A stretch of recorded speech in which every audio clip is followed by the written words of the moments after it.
Hi, psychology nerds, and welcome back to another episode of Psychology and Stuff, the podcast from Good Cause Productions at the University of Wisconsin, Green Bay.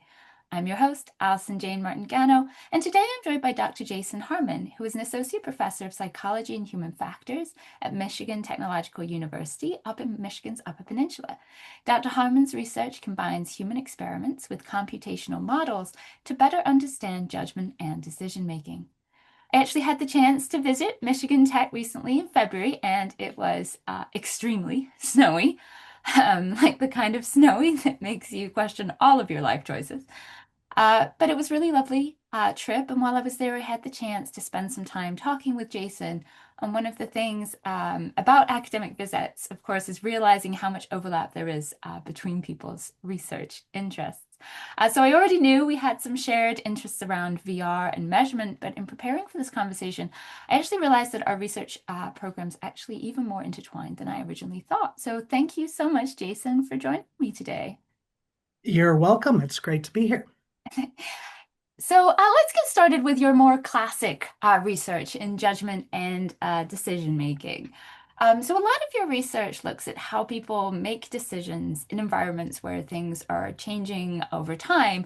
And so the rules aren't fixed and people have to learn and relearn from their experiences, which is, of course, much closer to real life than the kinds of one-shot decision tasks that we often study in psychology. Yeah. So I wonder if you could start us off by telling us what we know as psychologists about how people learn from experience when they're making repeated decisions. So we know that people learn pretty well based on their experiences. So when people make decisions that they've faced in the past, they're actually pretty good over time at integrating all of the outcomes that they've experienced with those similar decisions into what we might call their preferences today, sort of their gut reaction, decisions we make when we're not really thinking about making decisions. So we're actually pretty good depending on the feedback that we've received in the past. So our memory systems work really well, and they're pretty representative for the most part of our experiences. Now, the experiences we've had might reflect the actual outcomes in the environment really well, in which case our decisions will be optimal, or they could reflect them not as well, in which case our day-to-day decisions may be less than optimal. So, in other words, we learn from our mistakes, but sometimes the mistakes that we made actually wouldn't have been mistakes in another situation, and so we learn something that's not useful necessarily. Yeah, I think I would definitely say that. So, what happens then in those situations? So, say I learned something in one environment and it maybe was optimal there, but then I change my environment and so now it's not optimal. Do we then catch up or do we keep making the wrong decision? So it depends. If we recognize it, we can sort of consciously change the decisions we make, but then we'll still have that pull towards what worked in the past for quite a while.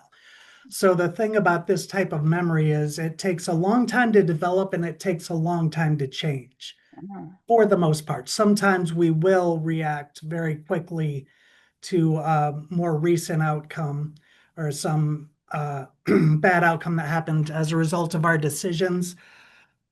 But sort of our long history, the long tail of our history is much more influential than those momentary learning experiences for the most part. Sometimes we can have an extreme outcome or make a decision that goes very poorly, and that memory will sort of ossify in our memory system and could be much more influential than a typical outcome would be from our past. All right, so something that was a really big deal and really strongly affected us is going to linger for much longer.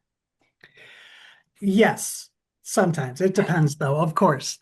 Sometimes what we think, we'll experience something and we'll think, oh, this was a major negative outcome that surely is going to change how I approach this in the future. But we get to the future and we find we're doing the exact same thing because we've experienced other outcomes with such a frequency over time that that frequency in our memory actually can overpower what we refer to as recency, sort of the most recent outcomes. Ah, okay, So so it's really the repetitive nature of learning that has the largest effect. yes, definitely. That's why, some of the hardest things to change about ourselves are the things that we learned when we were young and have been reinforced since we were very, very young. If we pick up a new skill or do some new task, we're much more flexible because our history and our memories with the decisions we make in that new task aren't as set in stone. We don't have the frequency. So our memory really relies on two main things: the frequency, how often we've experienced something in the past, and the recency. We remember recent things more easily than we remember distant things. But when we've been doing something for a long time, that frequency of the past far outweighs the recency that we might expect to learn from better than we actually do. Interesting. And so you mentioned that when we're younger, this maybe has a bigger effect. I'm thinking about myself. So as I've told you in the past, I grew up in England, where their social norms are roughly similar to America, but not quite exactly the same. And so I maybe learned some habits and decision-making strategies that don't quite translate to here in America. And so that might explain why I still sometimes habitually make mistakes, even though I've been here for a while now. Hmm. Yeah, absolutely. Definitely. And yeah, for sure. Can I ask you to put an age on it? When you say younger, how long does younger go for? To our like teenage years, 20s, 30s? So I can't put an age on it. I haven't yet looked, well, I've done a little bit of work with kids and food choices that my daughter helped collaborate with me on. Oh, fantastic. But for the most part, I don't look at lifespan type decision making. I haven't yet. I'm really interested in it and really want to. So what I do is I do bench studies, lab studies, have people play a game where they're making repeated decisions, and then I have mathematical models of how memory works, and I look at how those memories predict their performance, how their performance informs the models. And that's as far as I go. And I know from that modeling and from the work that I've done that frequency is really important if you've had enough of it. And this is just in a 1 hour task, essentially. And I infer from that things that I observe in my life, like, oh, these habits I picked up when I was a kid are much harder to break than this habit I picked up last year. But I can't give you a hard cutoff. And there could be developmental psychologists who could hear this and say, oh, that really fits with what we see in this research, but it is not yet my area of expertise. I appreciate you being a true scientist and refusing to answer my question when I give you one that's outside. All right, so let's zone in on your particular research then. So I know you've written about policing and sort of shoot, don't shoot decisions.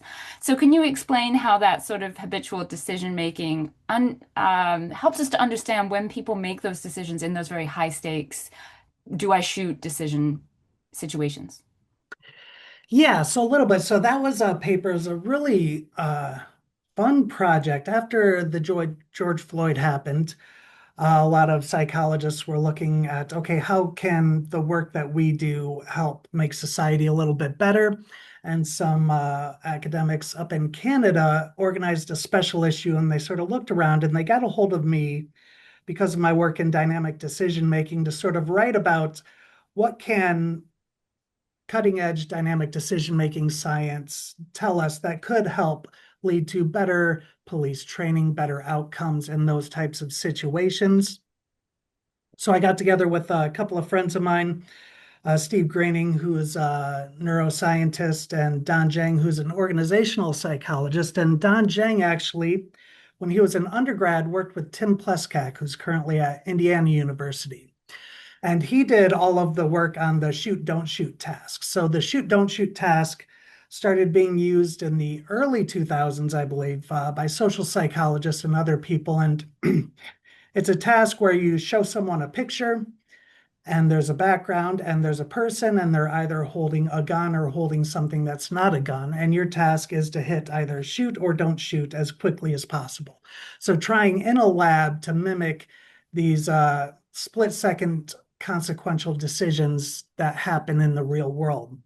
And through the early 2000s, a lot of research was done using this task and showed kind of what you would expect.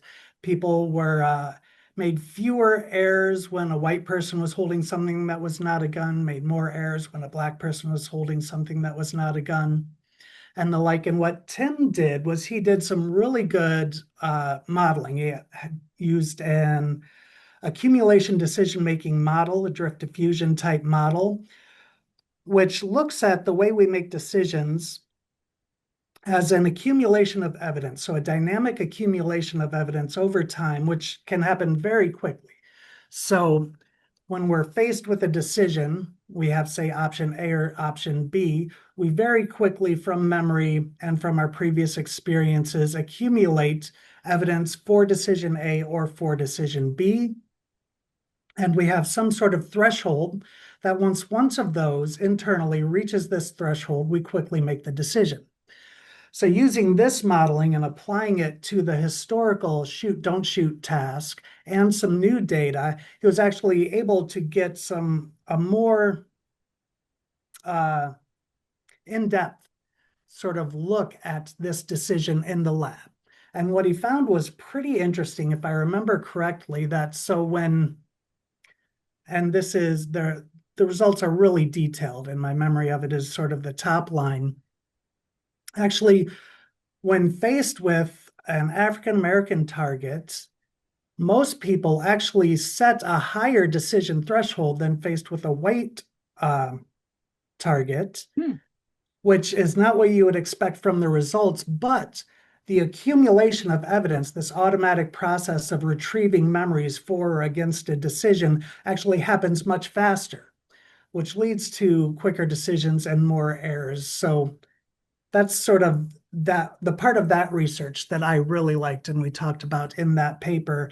And it was kind of counterintuitive. It doesn't negate any of the results that were found, but it really shows that the process is much, I don't want to say much more automatic, because both the threshold and the accumulation in this model are both assumed to be automatic. These are split-second decisions. We're not really thinking about them in the way that we think about thinking about decisions. Right. I actually I use this task, and when I teach social psychology, when we're doing shooter bias, and I usually get my undergrads to take it, and generally they hate it. They hate it because they struggle at it. They say it goes too fast. They want to be able to make that kind of conscious decision, but they're forced to make such snap decisions that they just their response to doing the whole task is I hate this, and I never want to have to do it again. But from what you're saying, that's not a flaw in the task. That's the point of the task, right? That's a Yeah. feature because you want to force people to make those automatic choices. Yeah, definitely. And then, so in the second part of that paper, I talked about these things we're learning about frequency and dynamic decision making, and how, with experience, frequency is much more important than recency or analytic thought. And in that part of the paper, I sort of tied in what was state-of-the-art police training. And if you look at police training, I talked to a few people involved in this, few researchers, few professionals, and 90% of their training at least are for these very rare instances, these very rare high consequential instances, which they do need to be trained on, but the amount of their training really is not proportional to what they view in real life. So in that paper, we talk about, is this detrimental? Would it be helpful to train police officers on a normal traffic stop where nothing goes wrong, right? To increase the frequency of that, maybe a little bit more. And then also in the third part where Steve Greening, the neuropsychologist, talked a lot about fear and mental simulation in decision making. And some of his research shows that, just thinking about an outcome is exactly the same as experiencing it. So if you think about that situation, a police officer gets a call to go somewhere.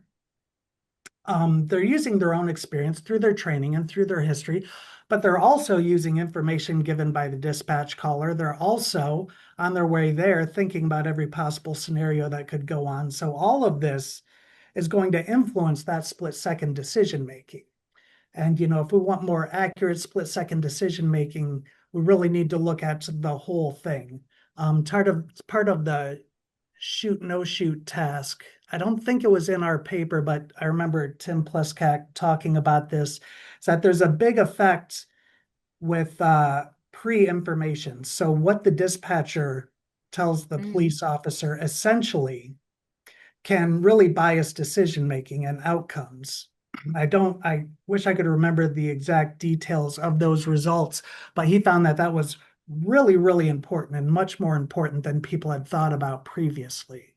Right, and that's making me think of course, the famous real world case of Trayvon Martin, where the dispatcher didn't pass on the information that it was a minor and it was probably a toy gun, and that critical information didn't get to the police officers, so that couldn't have helped in his decision making. Yeah, absolutely. Fascinating. Well, thank you so much for talking me through that. And so from what I'm getting from what you're saying, and I'm going to probably way oversimplify this, is that when we're training um, our police officers, or maybe anybody, doctors, pilots, it makes sense to train them not only on the very unusual, rare scenarios that they may deal with, but also the more common, mundane, everyday scenarios. Am I getting that right? Yes, that's my contention. That's what I think based on my small area of research and the things that have really blown me away about my research. That's sort of the conclusion I come to. When you get to the real world and you talk about training, there are a lot more complications, and whether that's practical or not, or how that could fit into real life training, that's an open question. That's a much more collaborative question. I was talking about this with a graduate class just a month or two ago, and one of the students, her father was a police chief in a very small town, and their experience of training as a police officer is once a year. He gets sent somewhere for a weekend and then comes back and has to tell everyone else what he did on that weekend. And that's their police training. Whereas in bigger cities, training is much more regular and much more in depth. So, Hmm. from what I found out about how humans make decision making, this frequency is really important, much more important than had been given credit previously, in my view. And that's sort of one thing I hope I could contribute to people's thought moving forward. Yeah, no, absolutely. And I think I'm thinking now of my dad was a fire safety engineer, and he was telling us the importance of fire drills, and it's making that habit, and so that it's the frequency of the training that really matters. And I think that could be true in a lot of different fields for sure. Um, I'm also thinking about when we're talking about police training. So if you go through and I'm not an expert in this for sure, but say you're a new recruit and you've gone through, I don't know, a few months or years of training, and then you're on the street for the first time. The thing you have in your mind then is all that training you've had, which was probably about these extreme scenarios. Whereas a more established police officer that walks the beat and daily for years and is more used to those mundane ones, it might explain why perhaps newer police officers are more error prone because they've just had that very intense training and they haven't yet had the learning of, well, actually, most traffic stops are really boring and nothing actually happens. Yeah, that would definitely be my hypothesis. If I had that data, that would be my initial hypothesis based on how I look at decision making. All right, this is really cool. I'm thinking to myself, I'm going to have to tell my husband, who, as you know, is a bomb disposal guy, and tell him, okay, how often do you practice on bombs that are not bombs? When you get Yeah. called to a situation and it's actually just a rucksack. Because this is making me think this is probably true in a variety of situations. Doctors having to learn to diagnose the lack of a tumor or something, right? As Mhm. well. Yeah, and actually, so around the time I was doing some of this work, I was down at LSU in Louisiana, and there was this really interesting phenomena that happened. So New Orleans is built under the water level, and it's built on mud essentially, and flooding is a big risk there, and you're required to have flood insurance. And if you don't have flood insurance, it's bad because, financially you can be ruined. Floods are pretty common. And while I was down there, actually, improvements to the levee system decreased the risks of flooding, and that actually lowered the cost of flood insurance, which is a good thing. Yeah. Everyone needs flood insurance. Lots of people Sounds still don't good. get flood insurance. So that's good from, a market perspective. Okay, more people opt into flood insurance. What happened was the exact opposite. The price went down and a bunch of people dropped their flood insurance. They saw it as a sign of, oh, it's safe now. So I don't actually need to pay this flood insurance. And so the state was really interested in why this happened and understanding why this happened. And I never got to do the research because the state, saw a squirrel or something and forgot that they were interested in it. But I was really interested in how, if we could identify the people who did drop their flood insurance and those who kept it and how long they lived in New Orleans. Mm. Because sort of my work and the way I look at things would predict that actually, your time of residence, how many rainy seasons you experience with or without floods would have a strong influence on your decision to either keep your flood insurance, get flood insurance, or drop flood insurance. But I was never able to get a hold of that data. Oh, I wish you had. And so you would predict that the longer that you've lived there, the more likely you would to keep the flood insurance because you know you have this memory of it's flooded a lot in the past. Am I getting this right? So my initial prediction was actually the opposite Oh. because you've had more years of experience of no flooding happening. It was not a strong prediction, though, and I actually Oh. did not look at the historical data to really make a strong prediction, and I didn't model it out. But what I was looking at the time, so I did this task where you're basically picking between two boxes and getting payouts, this little game that I would study. And one of the boxes, it would give you a few cents every click or so, but every now and then, very rarely, you would lose a lot of money. The other box, it would give you a little bit of money, not as much as the other one. And every now and then you'd lose some, but not as much, essentially. And what I found was when I looked into the modeling, so we're looking at, do people overreact to this big loss? Because even though it's a big loss, this button is still the best button to pick overall to make the most money. I feel like I'd And be one of the people who'd overreact. I'm very yeah, risk averse. yeah. So what we found was that people would overreact to that and they'd stay away from the good button after a big loss only if they got the big loss early on. If they got Oh. it later on where they'd picked this button and had enough frequency of getting a pretty good payout, they would click it, get a bad result, and then go right back to it. It's like, okay, that happened once, but still, this is the better button. And when I looked into the modeling of it, what's really interesting was that the key predictor was the frequency of positive outcomes from that risky option. Hmm. So early on, the negative of the risky outcome would overweight your memory, but it's counteracted by the opposite frequency, the frequency of positive outcomes. So at the time I came across this flooding anomaly, this flood insurance anomaly, I was really focused on that. Okay, how frequently have you gotten a positive outcome from this risky option? And we hadn't paid much attention to that previously, but with enough frequency, it actually becomes very powerful in determining our decisions. So that's where my flood insurance prediction was coming from. Looking at the actual data, that I may have changed my prediction when I saw like how frequently floods actually happened, but I never got that far.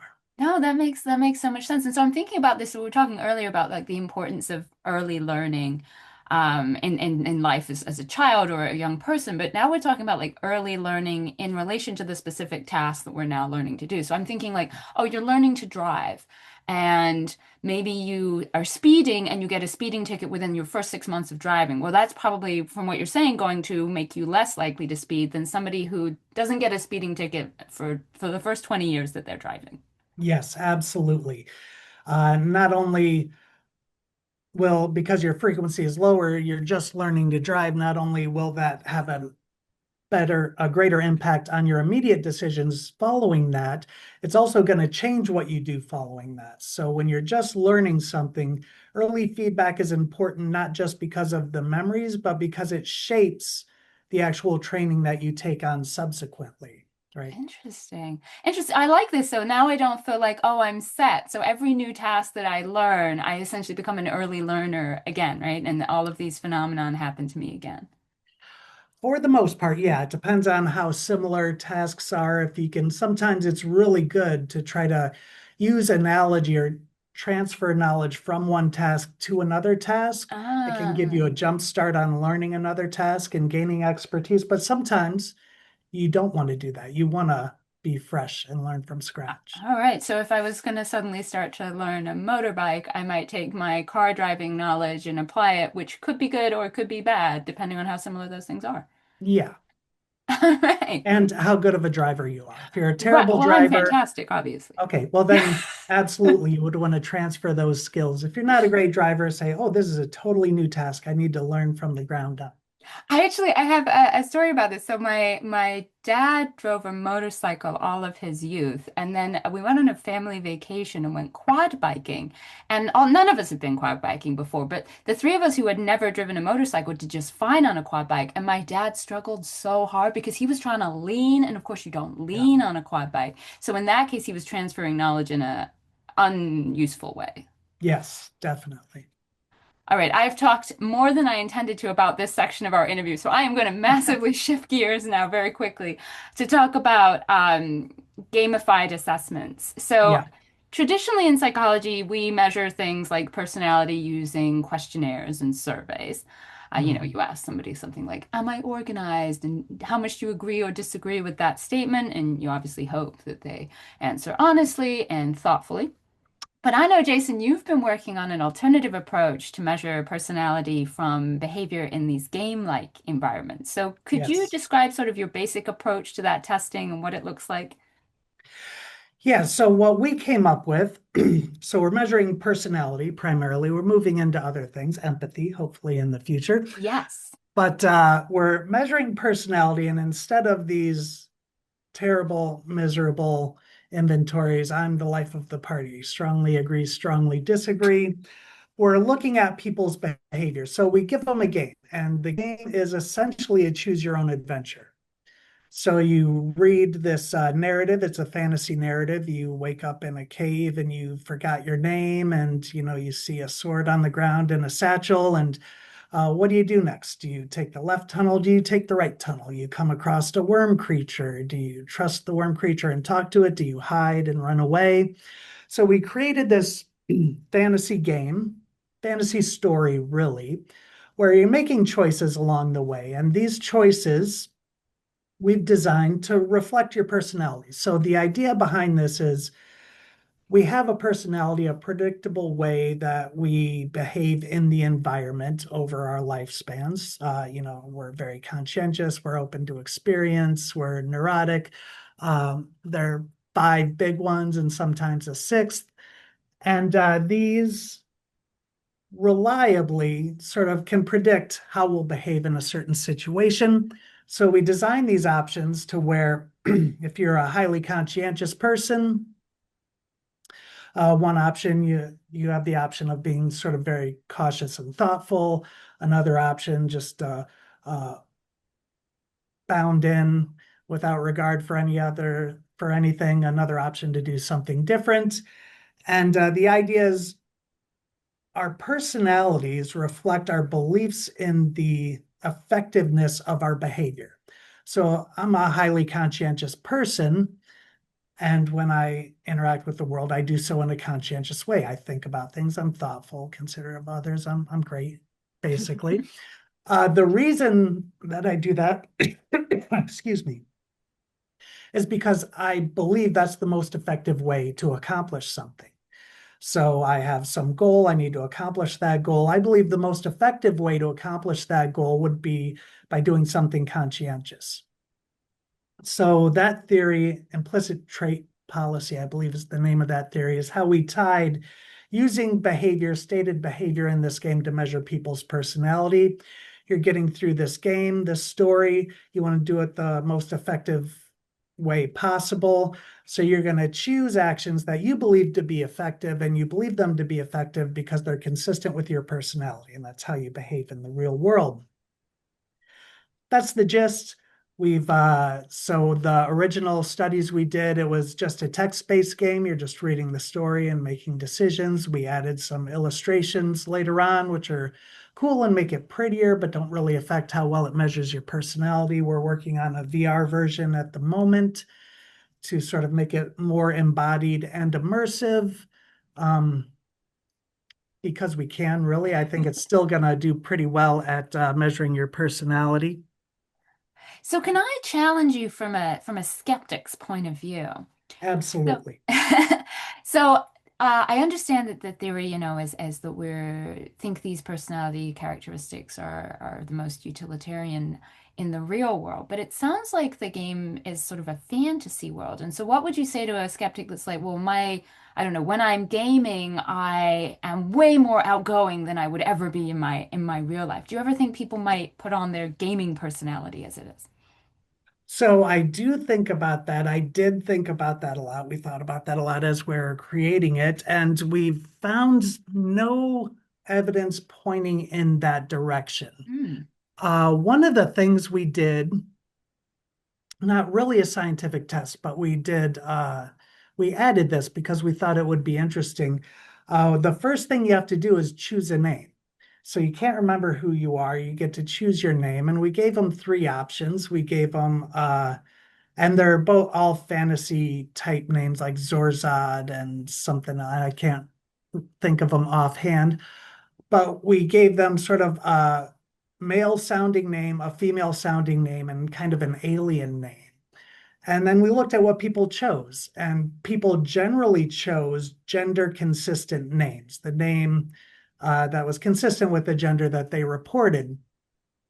We were curious because when I play video games, I'll often choose a female character because females are cooler than guys, right? Right. Obviously. Totally.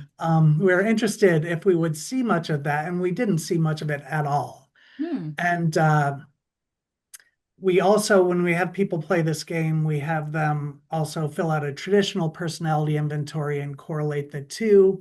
And the correlations are pretty good. Hmm. So we don't see any real evidence with this game, at least, that people are acting differently in the game than they would in real life. Interesting, interesting.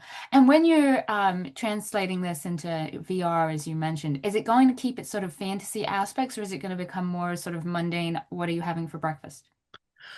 Definitely fantasy aspects, right? Okay. So one of the things I really wanted to do was to make it enjoyable. And so this research was brought to me by someone who was working with the Army. The Army was really interested in gamified assessment, and they'd done a lot with a lot of different things, but personality was the one nut they couldn't crack. Everyone who tried came to the conclusion that personality is just different. You can't measure it with the game. Huh. So I was never interested in personality. I really did not care for it as a research area, primarily because I'd taken personality tests and they're miserable. I'm the life of the party.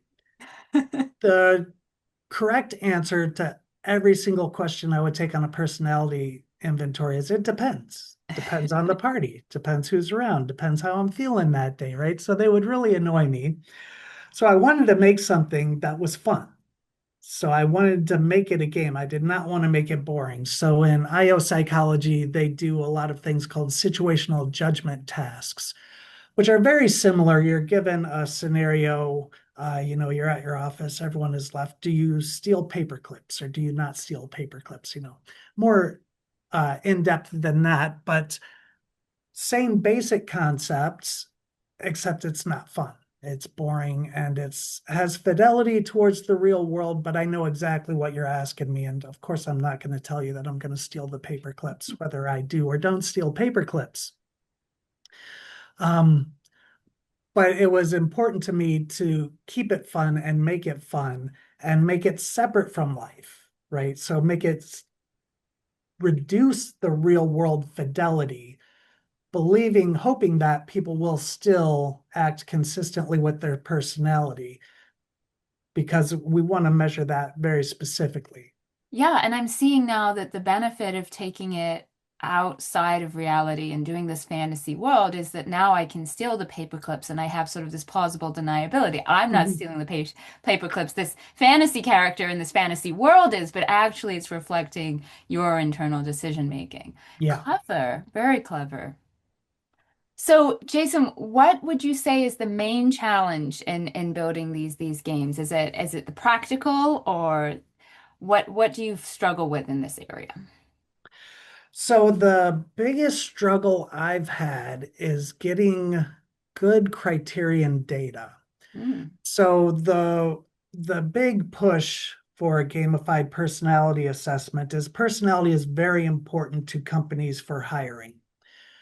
It's important because it predicts performance. Personality has a positive correlation with performance that's been measured many times, and it also does not have adverse impact. We have other measures that predict performance well, but they all advantage white men essentially. They all disadvantage minorities and women and are illegal in many instances.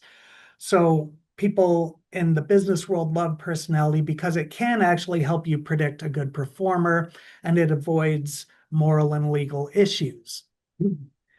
So in doing these studies, we've got correlations with what people say on personality inventories, which I have my own problem with personality inventories and how all of our knowledge is based on these. But what we really need is to show that, yes, this game measures personality, and the personality that this game measures predicts job performance. It's hard data to get. To get really good quality data is even harder. I have a friend who owns a hospital down in Louisiana, and they've got 600 employees. And he wanted to help me with this. So he's like, oh, I'll send it to all my employees. And they really like me. They love working here. And it's kind of a cool, fun game. I played it. I like it. And we'll do that. So he sent it out to all 600 of his employees. And exactly one person responded and filled it out. Because it turns out, if you work in a hospital, you're really busy. And you're not going to take your time to do this study. So without really the perfect setup, it's hard. It's been hard so far to get really, really good criterion data to show that the things that other studies have shown high conscientious people are good performers at jobs and stay longer and stuff. We haven't gotten the direct evidence for that yet. all right. Well, I see very much where your next step is going then. Just need to get that willing group of people where you can get their performance data Yeah. from them too. Fantastic. All right, I'm going to move on now into the last section of our podcast today. And this one's going to feel a little bit out of left field. But as I was reading your Google Scholar profile in preparation for this podcast, I came across an article called The Creative Destruction of Science, which obviously piqued my interest when I saw the Yeah. title. And it immediately reminded me of a story of when I was a PhD student at the New School for Social Research. So one of my advisors there, Michael Schober, shout out if you're listening, Michael, had spent much of his career developing a theory about communication and conversation. And at one point, as an early PhD student, I ran a little experiment using one of his classic paradigms, and I didn't replicate the original effect. And I remember walking into his office feeling absolutely shit scared, really nervous, because I thought he was going to be super annoyed that, the result didn't work. But he actually had the exact opposite reaction. He got super excited. His reaction was basically, that's fantastic. Now I have something interesting to figure out. Maybe the effect holds true in this situation, but not that situation. And figuring out those boundary conditions tells us something about how the phenomenon works. And I have so much respect for him as a scholar that that was his reaction. So when I came across your paper on creative destruction, that story immediately came to mind. But before I put words into your mouth, Yeah. could you explain what you mean exactly by creative destruction in science? Okay, so this paper is really cool and I really like it. I'm a tiny little part. I think there are a couple hundred authors. I was part of a prediction group that was included in authorship, but I read through all the reviews and I really like the idea and support it. So, creative destruction in science The paper is aimed at organizational science, management, organizational psychology, and it's sort of bringing all the replication work that psychology had been doing for several years to organizational science, but adding to it. So the idea is we need to replicate previous results because, we have this replication crisis. We really need to see what replicates, what doesn't. But the paper argues don't just do that, do more, like replicate, but then add to the replication because the second problem this paper addressed is theory proliferation. So everyone comes up with a theory and gathers evidence for their theory instead of trying to falsify it, and theories live on forever or as long as the scientist lives. And if you look at the literature, there are just way too many theories. And especially in organizational science, theories are very rarely ever pitted against each other. So the paper argues, let's take replication serious. Let's do what regular psychology has been doing for a little while, but let's add to it and let's start paring down some of these theories. Let's not just do replication for replication's sake. Let's do replication and add more measures to it and make it more interesting and give us more insights for future studies. And let's take theories and actually see where they make cross predictions. And let's test those theories while we're doing these replications. So that's Oh. the overall gist of the creative destruction. All right, so while you're checking whether that replicates in another setting, also attempt to whittle down theory. I didn't realize IO, by the way, had too many theories because I actually hear the opposite complaint in my area of empathy research, where they say there isn't enough theory. We pretty much have Daniel Batson's empathy altruism hypothesis, and that's it. It's the only theory in this space. But absolutely, in a place where there's too many theories, whittling them down makes a lot of sense. Mm-hmm. Yeah, and IO is kind of unique in that IO is such an interesting area. So I, I never claimed to be an IO psychologist, but I did lead an IO program while I was at LSU. Slight fish out of water, and in learning about IO, it's a unique area of psychology, we'll say, and they do like to come up with theories and don't like to disprove theories and don't like to pit theories against each other as much as other areas, I'll say. Yeah, So one of my in favorite things to do is to pit two theories against yeah. each other. So it's how to make science interesting. Yeah, and decision making, sometimes it's hard to get a paper published unless you have another competing model that you're testing yours against. It's become the norm that you don't just run a decision making study with your model and say, hey, this supports my model or my model explains this phenomena. Journals and reviewers more often than not really want other models. They want you to test Interesting. against other models to sort of avoid sort of the silo of your theory, your little model, and just collecting evidence for it in perpetuity. Yeah, wow. I'm feeling like the publication requirements in your field are pretty high. If that's the requirement, you've got to have at least two competing hypotheses when you're publishing. And definitely in the modeling work I do. So a lot of my work is in modeling of decision making, and it's definitely the norm in modeling that you can't just have a cool model. You need to show how your model performs against other models, hopefully multiple other models. And yeah, that's definitely where the modeling area of judgment and decision making has been for quite a while. Fantastic. Well, thank you so much for sharing that with me, Jason, and thank you so much for coming on the show in general. I really appreciated hearing all about your different research. You're welcome. It's a pleasure. Psychology and Stuff is brought to you by Good Cause Productions at the University of Wisconsin Green Bay. The executive producer is Ryan Martin and the production manager is Rachel Sankey. Our creative director is Jenny Young. The media engineer for this episode is Kennedy Punky. Special thanks to my guest today, Jason Harman. If you haven't already, please make sure to rate, review, and subscribe to us on your favorite podcast platform. I'm your host, Alison Jane Martingano. Keep being amazing.